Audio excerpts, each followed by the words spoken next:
able to access currency through the formal channels. Let's take it this way.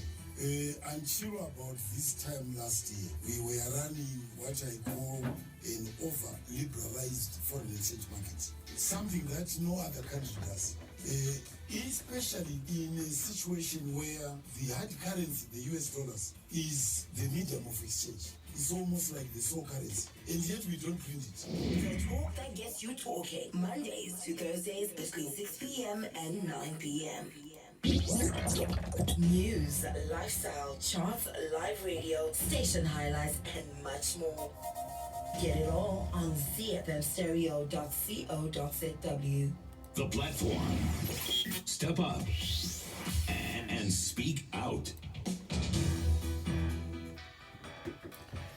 It is a good evening at ZiFM Stereo, my station, your station, the hottest radio in town. My name is Larry Kwirirayi, and it is the platform once again, a show, of course, that will become weekly, and we'll talk about the current affairs. And today I think we have a Zimbabwe exclusive, especially as far as radio is concerned, the first ever interview with since he arrived in Zimbabwe, live on radio, and as far as this is concerned. Before I introduce our guest for today, as you've been on Twitter, of course, you know who our guest is for today, and also you've sent in some of your questions, which we will be asking our guest for today. Just to remind you of the frequencies you can listen to us to across the country: Chivu 99.8, Kama TV Wange 105.1, Bytebridge 106.1, Victoria Falls 106.5, Nyanga 98.2, Gweru 104.3, Bulawayo, my hometown, 106.7, and we're broadcasting out of Harare, where our frequency is 106.4. Listen to us over the internet. Just go to our website, www.zfmstereo.co.zw, and of course you can listen to us via the TuneIn app, which you can download for free. Just look for the TuneIn app via whatever app store you use, and you can listen to us live and in charge. The conversation is live, facebook.com/ZFM Stereo. You can watch us live streaming this particular conversation, so you can see blow by blow the reactions on the faces and all that other things, just giving a lot of texture to the conversation that we're going to have. And also on Twitter at ZFM Stereo, send your questions through that, or just your comments which you'd like to relay through to the studio. And on Instagram at ZFM Stereo ZW. And of course, this program is available as a podcast within 24 hours of live broadcast. Our phone lines are open, our WhatsApp number being 0731 168 045, and our caller number is 0772 168 045. I'll be reminding you of all those details throughout the program. Now, the United States of America has a new ambassador to Zimbabwe. Brian Nichols takes over as his country's highest diplomat in the land, having presented his credentials on 19 July 2018. Tonight, we have him live in the studio, as I said, first time ever having a live studio interview in Zimbabwe. Welcome, Your Excellency. Thanks very much, Larry. I'm very excited to be here and really loving Zimbabwe in my first week. There we go. So the first question I'll ask is, you've served in two South American countries, Colombia and Peru. Would you say you are jumping from the pot to the frying in as far as your diplomatic career is concerned? Well, I think this is a fascinating and wonderful time for Zimbabwe. Exciting changes, the possibility of a much closer relationship between our two countries, and the interest of the entire world is here and now. So I'm very excited and very proud to be representing my country in Zimbabwe. So how would you characterize at the moment relations between Harare and Washington? Well, I think our relationship is improving. I think we are welcoming the commitments to credible, free, fair, transparent elections that the government of Zimbabwe has put forward. The preparations for the election have been overall quite positive, though there are a number of areas that still need work. And we are committed to a better relationship if Zimbabwe continues down the path of democracy and reform. Now, a great many have been asking why the United States moved swiftly to appoint an ambassador to Harare. Now, not to say we're not delighted to have you. We're actually happy to have you here, Mr. Ambassador. Don't take this as a negative comment, because our neighbors in South Africa have not had an ambassador for a while. Does this mean Zimbabwe is a top priority in terms of U.S. Foreign policy? Well, Zimbabwe is a priority. It's a country that holds great interest in the United States, in the executive branch, in our Congress, and I'm very, very honored to be here to represent my nation. There was a great interest in getting me out here before the election. South Africa is a very important country and one that is held in high regard around the world and in the United States as well. We have a very unique system for appointing ambassadors, and sometimes it just takes longer than one might expect. So beyond that, I can't really say why it has not happened yet, but I'm sure it will happen in the near future. Well, you tune into ZiFM Stereo, my station, your station, the hottest radio in town. Get in touch with us on 0731 168 045. That's our WhatsApp number. Our call-in number is 0772 168 045. Last week, in handing in your credentials, you met President Emmerson Mnangagwa. What did he say are his expectations during your term? Well, first of all, I'm deeply grateful that he would receive me so quickly after my arrival. It hadn't even been 3 days on the ground, and I was able to present my credentials. I think his aspirations are the same as mine in that the relationship between our countries grows closer, and that Zimbabwe and the United States are able to really have a partnership that makes progress going forward. The challenge, obviously, is to make sure that the reforms that he has announced go forward, and that the elections that are coming up next Monday are credible, free, fair, and transparent. So, and then what, you've spoken in passing about what the expectations on his side are, and also in passing about what the expectation on your side are as a country. Of course, we look at, for example, reference to the renewal of the sanctions. We'll talk about a little bit later. For the sake of the person at home, how much of that do you expect to at least be achieved within a certain period of time for relations to normalize up to a certain point? Well, I'm deeply impressed by the 2013 Constitution of Zimbabwe and the public commitment to reform and democracy expressed by really all of the candidates in the presidential race. And if Zimbabwe proceeds down that path of continued deep reforms in democratization, rule of law, economic reforms, dealing with the issues of debt and arrears, I think the relationship will improve rapidly. Those are challenging issues, all of them, but I am hopeful that across the political spectrum, people are committed to achieving them. So there's a hope. Hope and expectations are different.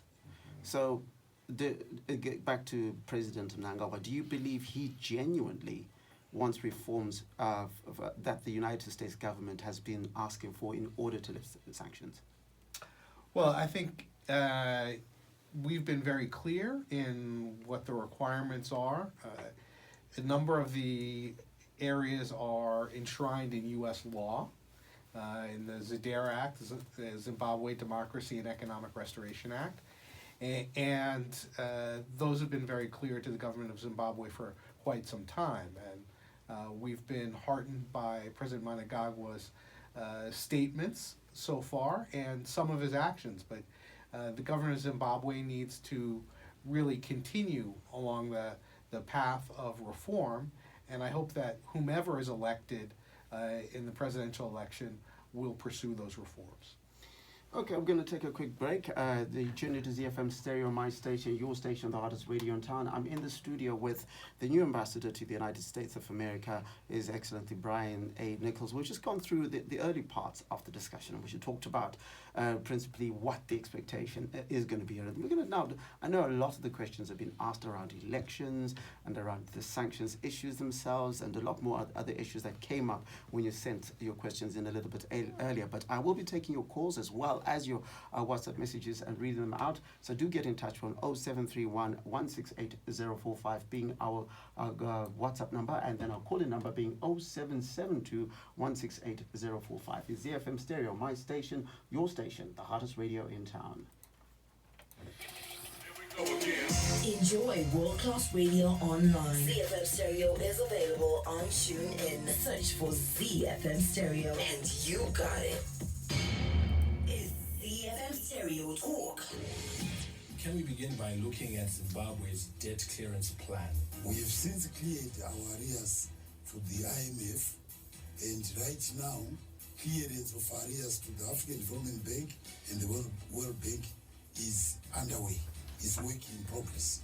And I'm confident that we should be able to reach an understanding this year. The talk that gets you talking. Mondays to Thursdays between 6 p.m. and 9 p.m.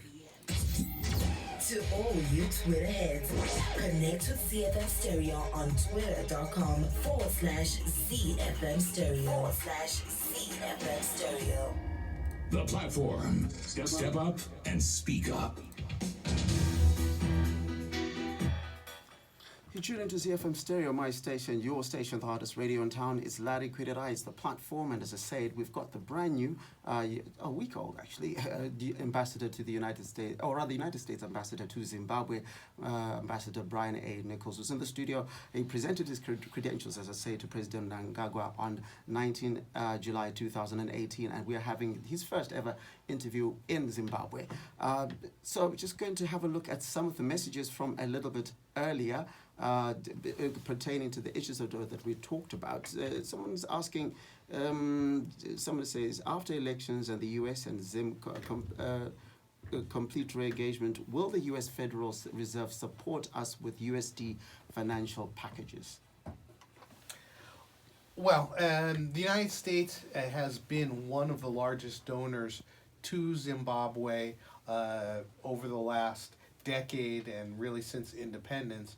We focused our assistance on humanitarian affairs, health, agricultural development, microenterprise, education, and we plan on continuing our cooperation with Zimbabwe going forward.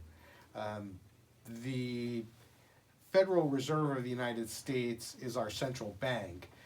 They don't provide international assistance.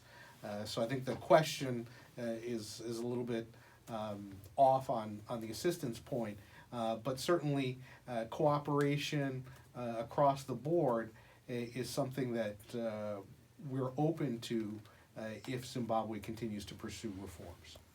There was a question from, let's just have a Stephen here, so SP10 Heavens, rather. And then also Innocent Mawere also asked a question earlier, say,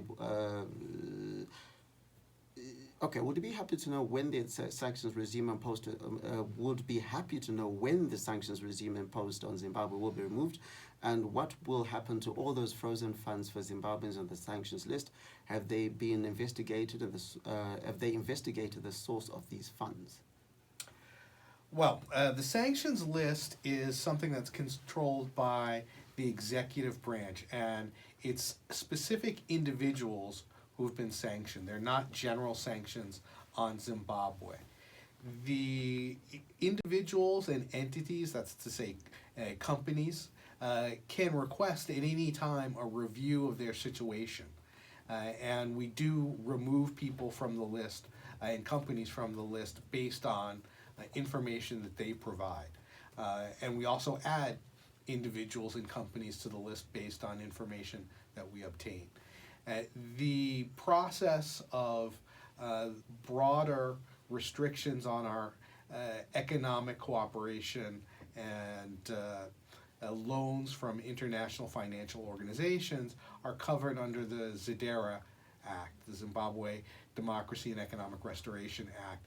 And in order to lift those, it's required that Zimbabwe meet certain standards for democratic and economic reform and the respect for human rights, among other things. Okay, there was another question that came afterwards, but I wanted to ask because I guess the question why a lot of people will ask when they would come off is because, for example, the late former president of South Africa, Nelson Mandela, was on the terror watch list until 2008, and he had been released from prison as 18 years before, and had been president in 1994. So that's a good 18 years before any real action was taken. So can things fall through the cracks that in that way, or is there a worry that by some people that goalposts might be moved in as far as this is concerned? Well, again, any individual can request a review of their situation through the U.S. Treasury's Departments of, or the Office of Foreign Asset Control. And we do receive those requests for review of their situation, and we take action upon them when we receive them. In terms of a global change to the situation, that's something that I think is not usually done. It's the approach is by individuals and entities, and it's up to individuals to request a review toward their status. So there is no way of indicating how long any such thing would take. And okay, let's look at. There's no bare minimum that we can look at and say, for example, for an individual to be taken off that list, these conditions must be satisfied, for example. Well, the United States, again, we review the situation both on our own periodically as well as in response to requests from others. And each situation, each case can be different. But one of the concerns that we have is that people who have enriched themselves illicitly do not or have committed gross human rights violations. We have to review those cases to ensure that those people are in compliance with U.S. laws before they could be removed. Okay, so get in touch with us on 0731 168 045. I've got a question. Magagula's got a very interesting question, but Ino Mawire's second part of his question, which says, what about those with frozen funds? What happens to them? And has the source of funds been investigated? So if they get off the list, what happens to those funds? We've had cases where, in other countries where I've worked, when people have gotten off the list, the funds that they have are returned to them. Okay. Got Magagula thank you for getting in touch with us. In Guerrero says there's much talk of the USA withdrawing hard currency of the US dollar. Is there any truth to that? Please clarify, asks. No, there's no truth to that. Okay, I want to carry on with where we had been going to. Elections. We're 7 days away from a general election in Zimbabwe, right? Are you optimistic rather, about the prospects of a free, fair, and credible election in Zimbabwe? This week is going to be crucial. The preparations thus far have gone better than any elections in recent memory. And talking to the experts, the preparation of the voters' roll, the ability of opposition candidates to campaign freely, access to the media, use of violence, particularly in rural areas, have all been significantly improved compared with the past. There's still an inequality of resources between the government, ruling ZANU-PF party and the opposition parties. There's still some influence by traditional leaders, particularly in rural areas, that has been problematic. We've seen some cases of intimidation, also in rural areas particularly, but also in some urban areas. So things are mixed, but I would encourage every Zimbabwean to vote. It's your vote, it's your voice. Get out and vote. So, you say this week is going to be crucial. What makes it crucial? Well, at the end of last week, there was a meeting between the political parties and ZEC to talk about a series of reform steps in terms of the organization of the election. A number of those, all the parties agreed on, and ZEC was considering those today, I believe, today and tomorrow. And if those can be implemented quickly, I think that that would be a very positive step, given that all of the parties are in agreement on them. And going back to that now, we mentioned the issue of the concerns from the opposition. Have you had time to engage them directly and understand where they're coming from and what they want? I've had the opportunity to meet with Nelson Chamisa. and to talk to him about his concerns. I believe that there is a great importance in the electoral authorities being responsive to opposition concerns and working with all of the parties to ensure confidence in the process. And in as far as that is concerned, what is your assessment of the specific concerns? Well, I don't want to characterize his specific concerns. I believe that it's important for the government of Zimbabwe broadly and the Electoral Commission specifically to work with all the parties to ensure broad confidence in the process from the parties and from the general public and the voters themselves. Okay, get in touch with us, 0772-168-045. I've opened up the phone lines. Just get in touch with us now. I'll be taking your call as soon as it comes in. We'll be carrying on with our discussion in the studio, but I want to hear from you. I want you to ask the ambassador questions that you want him, the concerns that you have. In fact, right now, before I even get carried away, we've got our first caller on the line. You're live on ZiFM Stereo. What's your name, contribution, and where you're coming from? Hello, I'm from Tare.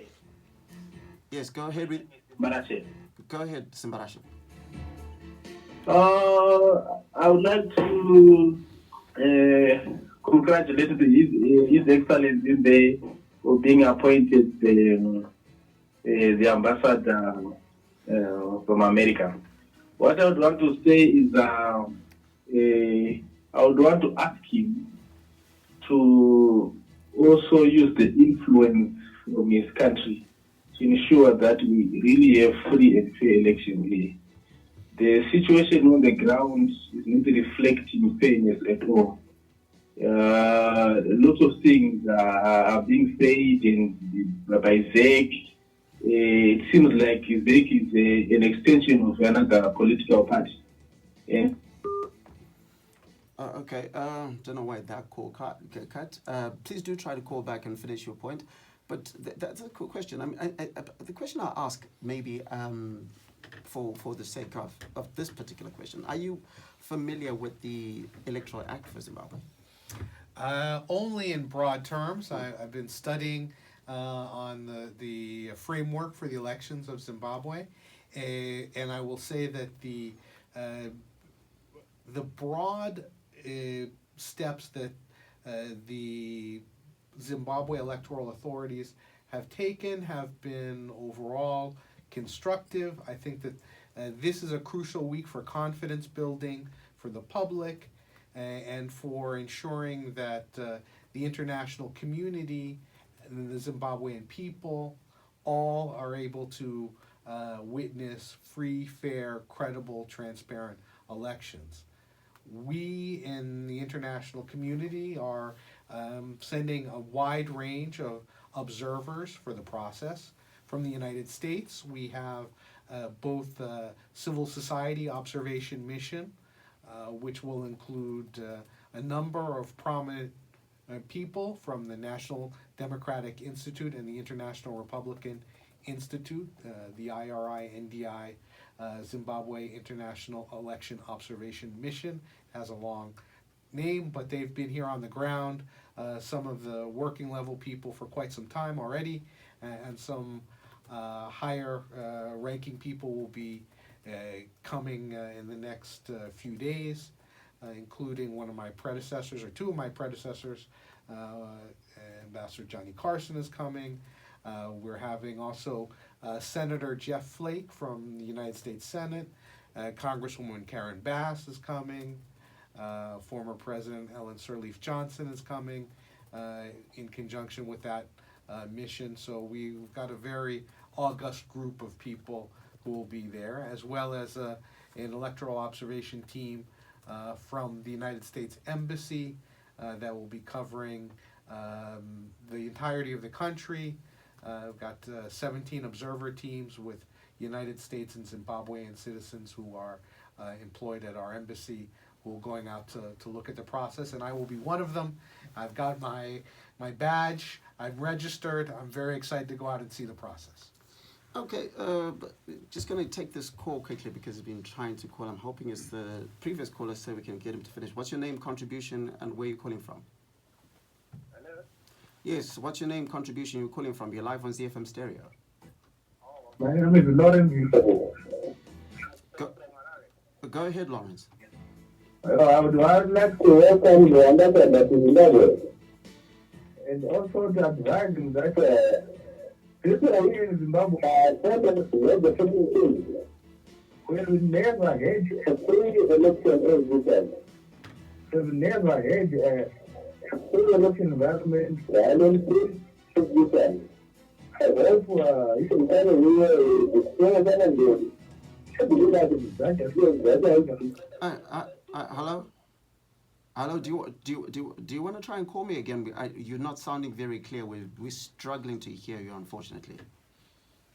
Can you try and call back immediately, and then I'll get you on air?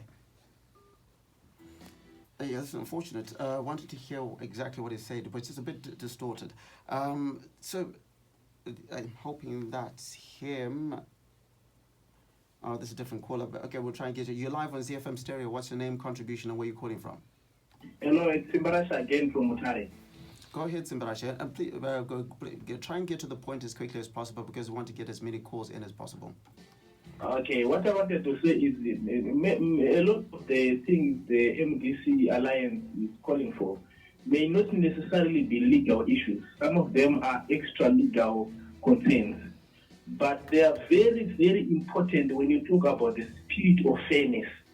Imagine when somebody is so concerned about how where the ballot papers are coming from, how they are being stored, their security. These are very, very important things. They may not be a legal framework to deal with them, but when you want to talk about the spirit of fairness, their concerns are very legitimate. When you talk about the police voting in front of their superiors, when such concerns are being raised, those are very important issues. The legal framework may not be there to defend these people, but I think ZEC is being unfair. On the issue of chiefs, you just hear chiefs saying all sorts of things, supporting and campaigning for ZANU-PF. Nothing is ever done. The environment as it is right now, it is not fair. It might be peaceful, but it is not fair. Thank you. Okay, thanks a lot for your contribution. Your response to that? Well, as I understand the conversation that took place between the multi-party group and ZEC at the end of last week, a number of those issues were raised, and all of the parties agreed that steps needed to be taken to address those concerns. And I hope that ZEC is moving to address those concerns under their control, such as the ballot storage and transmission issues quickly. And as I said, I think this week is very crucial to the process and to building that confidence. And certainly, as the observation teams expand internationally and nationally, because there are thousands of Zimbabweans who are participating at the national level in the observation process, as they go out and they're able to report on the situations there, that will also be important to verify the transparency, the freedom, the credibility of this electoral process. So, I mean, there's a clamor for, some call it a clamor for a perfect electoral process, yet we know that is not necessarily achievable. What conditions would you say would satisfy the U.S., put in a very simple terms, for this to be considered an election that is credible, free, and fair? Well, there's a saying from our Supreme Court in the United States. I know it when I see it, and I don't want to lay out any specific concern or specific criteria, but I will talk about a couple of broad things. And I think the ability of people to cast their ballot in secret, which is guaranteed under the Constitution of Zimbabwe, is very important. That people are not subject to coercion, that the process of tabulation is reflective of what the ballots that were cast is, and those are some of the important steps toward a free and fair election. As you said, no election is perfect. Certainly not in my country, and not in any country around the world is there a perfect election. But it should reflect the will of the people of Zimbabwe. Okay, we're going to take a quick break. You tune into ZiFM Stereo. We've still got another 30 minutes in the show. Please do get in touch with us. We want you to be part of this conversation. I want you to come in and ask questions that matter to you. And as far as the ambassador is concerned, he's here for the first time on radio. He's going to be here for a couple of years. So we want to know specifically what you think you want to expect from him. There are a couple of very interesting questions that have come from you, the listeners. So I'm going to be fielding them to the ambassador soon after the break. It's ZiFM Stereo, my station, your station, the hottest radio in town. You Twitter heads. Connect with ZiFM Stereo on twitter.com/ZiFM Stereo /ZiFM Stereo. Is ZiFM Stereo talk. Dr. Posham Mananganzira, we also have people for religious reasons who do not pitch up. There are some districts that are in need. For one reason or the other, the parents or the guardians or members of the community don't quite believe in vaccination. And we still, as a ministry and as a government, we still think it's really out of ignorance rather than out of open resistance. The talk that gets you talking. Mondays to Thursdays between 6 p.m. and 9 p.m.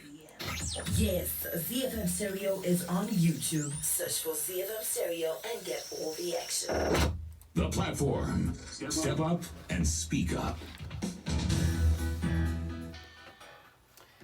It's just gone 1 minute past the hour of 8 o'clock, or it's just almost 2 minutes past the hour of 8 o'clock. We're here until half past the hour of 8 with the US Ambassador to Zimbabwe, His Excellency Mr. Brian A. Nichols. We have been talking about a wide range of topics, and as far as this country is concerned, elections at the top of the mind of everybody, and concerns that they have around them. So we're just going to round off issues around elections. Well, of course, we're going to take questions as they come in around issues of elections. But questions that I had for you, is there any organizations or people have intimated to you the possibility of postponing the elections? No. So that's the simplest answer. So there's no, from discussions you've had, there's no indication, no nothing. No. Okay, that's fair enough. I'd say when we look at it, one of the big issues also in this that has come up, Hills Itakuto comes up in the run up. This came up as a story that the reason behind the withdrawal of donor support for certain NGOs and civic society groups, and are the investigations around that done? The investigation's still ongoing. We periodically audit all of the organizations that receive financial assistance through U.S. government cooperation to ensure that they are upholding the terms of their agreements with us and that our taxpayer dollars are being well spent. There were some problems with some of the organizations, and we've taken steps to correct that. The process of investigation is still ongoing. I have not received a final report yet as to exactly what happened, but we are committed to working with civil society organizations in Zimbabwe going forward, and we are looking for opportunities always to find good partnerships and people to work with to advance the goals that Zimbabweans have for themselves.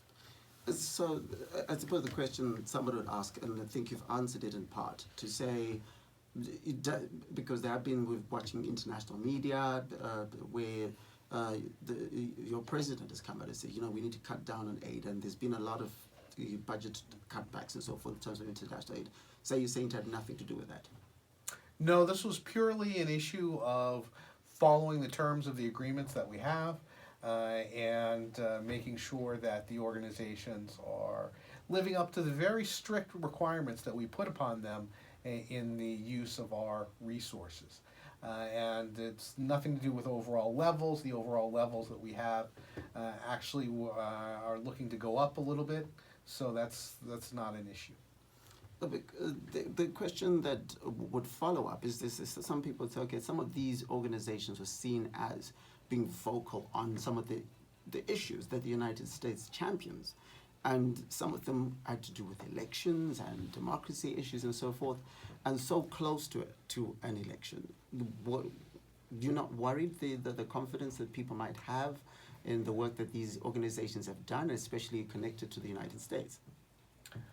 Well, the timing of all of this is unfortunate. As I said, our highest priority is to ensure that the dollars given by our taxpayers are well spent and reflect the terms of the agreements that we have with organizations. So under those conditions, we have an obligation to take the measures necessary to maintain the highest standards. 0731-168-045. I've got a question here. Somebody said there's a follow-up to a question about whether anyone has asked about postponing elections. This is what about those who are saying they're willing to block elections, shut down Zimbabwe, make it ungovernable? Do you think that is fair? Somebody asked. Well, I hope that all the parties and organizations in Zimbabwe will respect the law, will respect SADC principles, and will proceed in a manner that is respectful of the rights and the obligations of the people of Zimbabwe. And we believe that this electoral process is one that should go forward and allow the Zimbabwean people to express their will at the ballot box. Another question here. Chris Nyamutena says, did the MDC, quote unquote, beg for economic sanctions from your country like what we hear?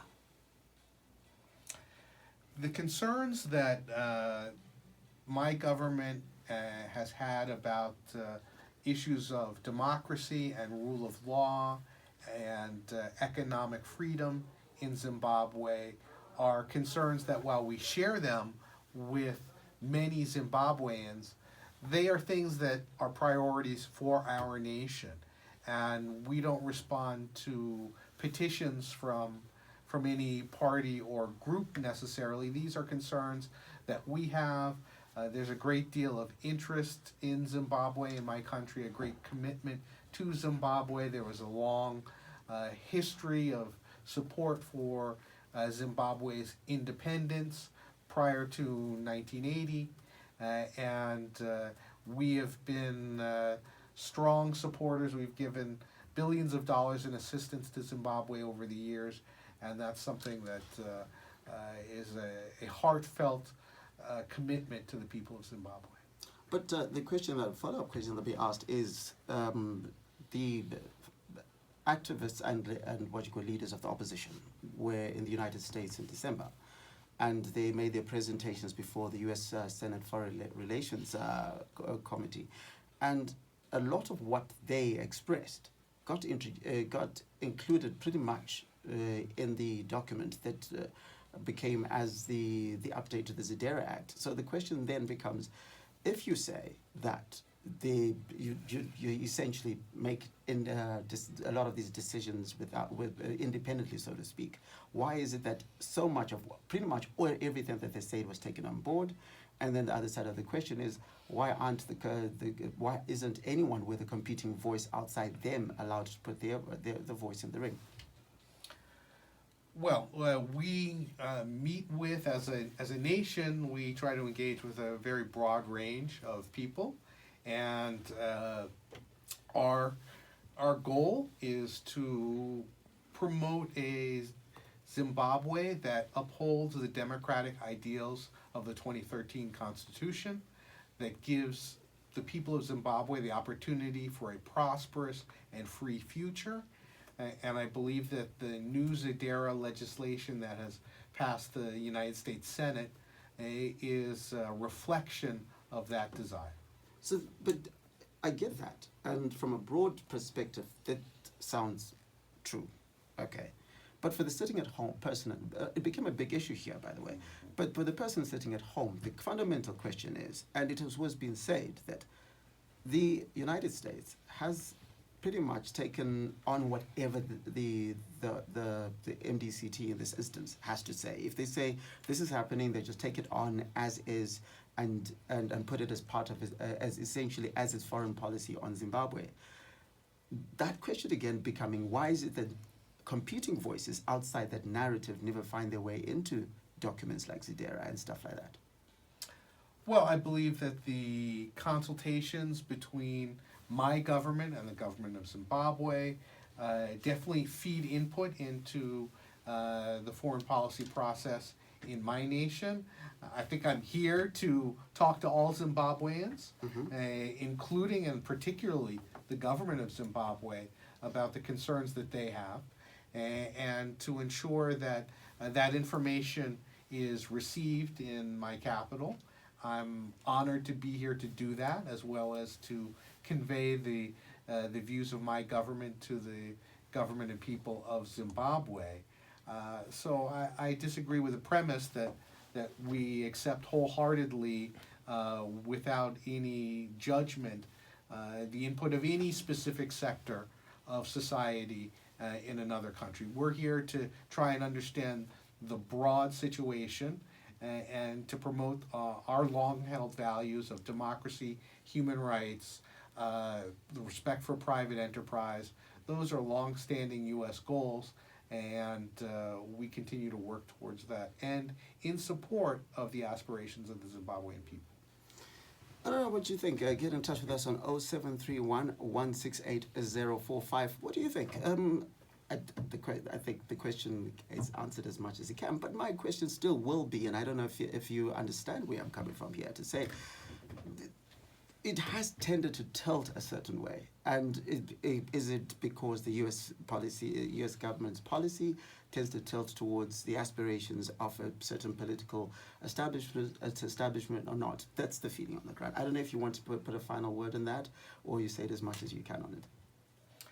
I think that the reforms that have been ongoing in the past few months are positive steps, and continued and deeper reforms by the next government, the current government and the next government, are going to be very important to giving Zimbabweans the kind of future that they aspire to, with better jobs, progress, and freedom of speech and freedom of under their rights and responsibilities as laid out in the 2013 Constitution. But, I mean, based on that specific statement, you speak laudingly about how there's been progress and there's been deep reform. There's been reforms and progress that's going on, and right slap bang in the middle of that of those reforms, there is the introduction of new of an updated ZIDERA Act, so to speak, right in the middle of them. How does that encourage, like, a country like Zimbabwe to continue with those reforms if, while it's in the middle of its reforms, there's for want of a better word, there are more sanctions that are imposed? I think there was a sentiment in our Senate that ZIDERA, which dates back to 2001, I believe, needed to be brought up to date for the current situation. It's always a challenge when you are trying to adapt something to a moving situation, but I believe the goal is to continue to encourage reforms here, and the legislation does make a number of changes to make it more flexible and to provide the opportunity to make adjustments going forward. As far as I know, it has not yet passed through the full Congress of the United States, so there still could be additional changes to the document, and we're following that process in the executive branch closely, because then it would have to go to the president for his signature. So how pivotal, before we get back to how pivotal is it, the election, for example, and what happens afterwards? How pivotal is it towards possible changes within the act itself? Well, I think it's very significant. As I mentioned, Senator Flake, who's one of the most important voices on issues in Zimbabwe and Southern Africa in our Senate, will be here along with Congresswoman Karen Bass, and having them on the ground here with their own eyes, seeing what's going on, I think will be very important from a policy standpoint going forward. And the crucial part from my point of view is that there be a transparent, free, fair, credible election.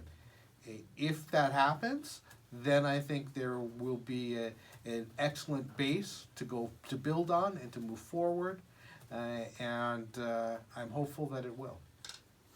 You tune into ZiFM Stereo, my station, your station, the hottest radio in town. I've got a very interesting question. It says, on a scale of 10, how do you rate ZEC?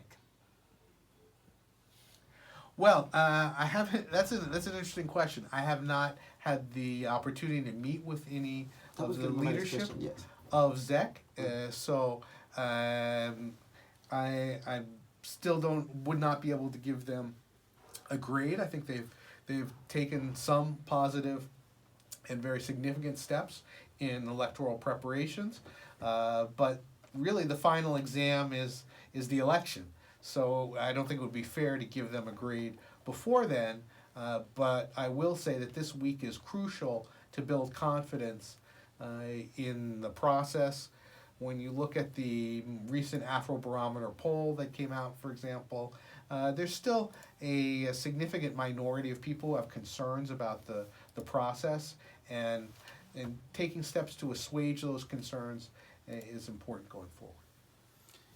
Okay, just gonna go through WhatsApp questions here. So the characters say somebody says, if the U.S. government is really concerned with seeing a better Zim, why is it that we still have Zidera sanctions on Zim? Let's read another one. Says, let's think of what. Oh, Jethro from Epworth has got an interesting question. He says, what are the interests of the U.S. government in Zimbabwe? Well, I would say the key interest that we have, and the one that I heard the most in talking to people around Washington and as I was learning about Zimbabwe, the promotion of democratic Zimbabwe, where human rights are respected, and a Zimbabwe where people have the opportunity to succeed. This is a country that I think economically has suffered a lot through mismanagement, and a more prosperous Zimbabwe can really be the hub of the Southern African region. It's centrally located. There's a great deal of human capital. I've been tremendously impressed by the Zimbabweans that I've met here. So educated, so hardworking, really talented people. Hearing about all the great scholars that have participated in the Mandela Washington Fellowship, for example, really gives me a great deal of hope and emotion about the prospects for the future in Zimbabwe. And having that both intellectual, political, and economic hub in the region can really promote broader development in Southern Africa, and hopefully our trading relationship with Zimbabwe will also grow. There's a great deal of interest in the U.S. private sector in investing in Zimbabwe, in trading with Zimbabwe, and those steps going forward as part of reforms here, I think could be very positive for the people of Zimbabwe. So, since the advent of the new dispensation, close to 3.5 billion worth of investments have made their way to Zimbabwe. Now, would it be fair then to conclude that political relations between the two are lagging behind the movement of business relations? Investors make decisions on their investments based on a number of factors: their confidence in the economy and the guarantees that their rights will be respected as investors. I know that a number of deals have been talked about. Obviously, some are farther along than others. And from the U.S. investor standpoint, I've heard a number of expressions of interest, but people are also waiting to see how this process plays out. But do you also understand that, for example, China or Russia or do not have a ZIDERA, which does not hamstring, or at least, not so much hamper, but also slow down the ability to make investments. So from that perspective, political relations being as they are, have they not influenced the fact that other countries and the businessmen from that other countries find it easier to make decisions about investing in Zimbabwe? Well, ZIDERA doesn't limit U.S. investments in Zimbabwe. ZIDERA mostly deals with lending from the United States and international financial institutions, and also largely deals with the types of assistance that we provide, making sure that that assistance is humanitarian assistance rather than other types of assistance. And in terms of the ability of U.S. Companies to do business here, they're free to invest and to do business. There are limitations on their having economic activity that includes people who or entities that are on the sanctions list. And we can and do support investments by private individuals and companies from the United States in Zimbabwe with those criteria in mind. True as it may be, there was a conversation that former President Barack Obama had an interview with a young man from Bulawayo, Takuda Chingozo, in which the young Chingozo said there would be an expression of interest from businesses in the United Kingdom. Most of the time, some of those were based on trying to develop partnerships with businesses in Zimbabwe. But he quite rightly says, okay, that's an unfortunate situation. If you want, we'll consider you from an individual basis. You come in, you say, okay, this is what we want. This is the partnership we want to engage in. Simple things, for example, which may not mean that much to someone who's not in that country or in different countries. For example, the ability of a person in Zimbabwe to do something as simple as paying on PayPal or something of that nature. Those are simple things that hinder business both ways, because a person in Zimbabwe cannot receive money, for example, based on the sanctions list that exists. So again, based on that, does that not, in a way, if not directly, affect the thinking of a business person, saying that if my government does not trust that country, even if they say I can go as much as I like, I just won't because my government doesn't? I think we're at a crucial moment that we are on the doorstep of elections and profound reforms that could really transform this relationship. And I don't think it would be reasonable to expect that any of us in the international community are going to make dramatic changes to our policies right before the election. We need to see what happens. We need to see how this process plays out, both next Monday and then going forward, whether there's a continued effort to reform and address the concerns that not just the United States, but the broad international community has had about Zimbabwe. That process is ongoing, and I'm hopeful that there will be real positive, constructive change along the lines that so many Zimbabweans have called for. Kundizi on Twitter, thank you very much for getting in touch, says, what programs for small businesses that want to export products to the USA are available with the help of, and will the embassy help small businesses get in touch with US investors? Yes, we definitely are interested in promoting two-way trade and investment. You can talk to officers in our economic section, and we'd be happy to work with you. You can also look on our website or our Facebook for information about doing business with the United States. We also have a trade and investment delegations that visit the United States on a regular basis. We're covered by our colleagues in Pretoria, in the U.S. Department of Commerce, as well as the U.S. Department of Agriculture, and we're happy to provide information and for those who are interested. Okay, so now we've got the last 5 minutes. I want to ask you these questions. Should the July 30 election fail to meet the United States conditions for free, fair, and credible election, what course of action will you take? I don't want to get into any specific steps, but under our policy and laws, changes to our relationship really depend on democratic progress in Zimbabwe. And for us to be able to move forward in the way that I would really like to, and I know so many Zimbabweans would, we need to see free, fair, and transparent elections. And I know that's something that so many people across the political spectrum here have asked for. So the question is, can they get worse, the relations between Harare and Washington? What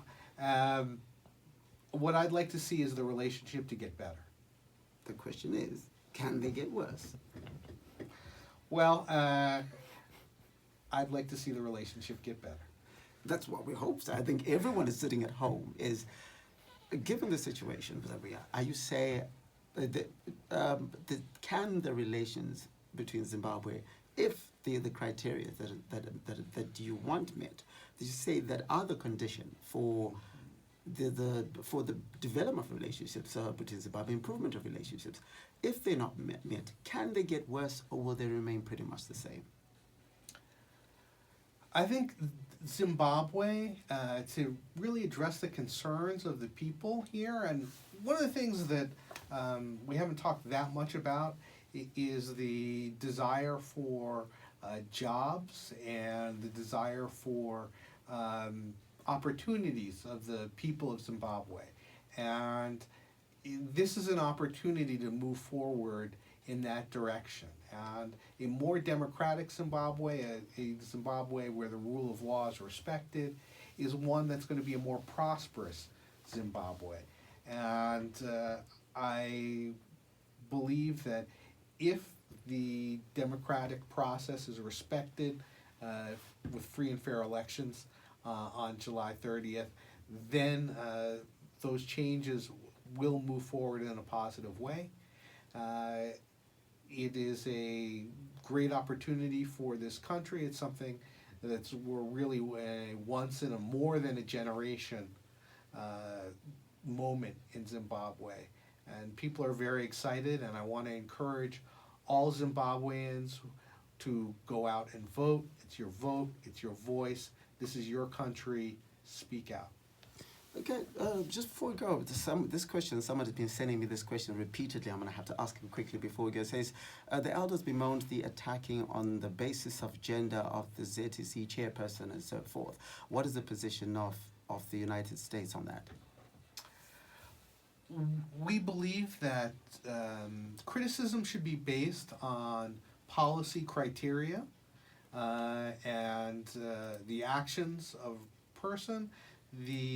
Many of the criticisms that have been leveled were personal attacks, and I really don't think that's appropriate, and we found them quite regrettable. There are plenty of things that, from a policy standpoint, people can raise concerns about, but I would hope that they would keep their concerns respectful and not abusive, particularly on grounds of sexism.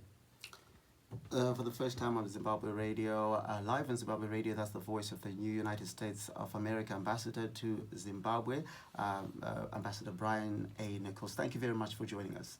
Thank you very much, Larry. Great to be here. Yes, so that's it. With 7 days to go until the elections, I hope that you're suited up, dressed up, whatever you need to do to get ready for the elections that are coming next week. Do get in touch with us through on these topics via our social media platforms. The conversation is ongoing, but for now, I'm going to leave you in the comfortable hands of and capable hands of Sheila with our story. I'll be back with you between 8:30 and 9 tomorrow with Health Matters, and on Wednesday between 7:30 and 8:30 with the platform. But as I always say, where I come from, thank you very much for joining me. The name is Larry Kwirirayi, and where I come from, what we say, take care of yourself.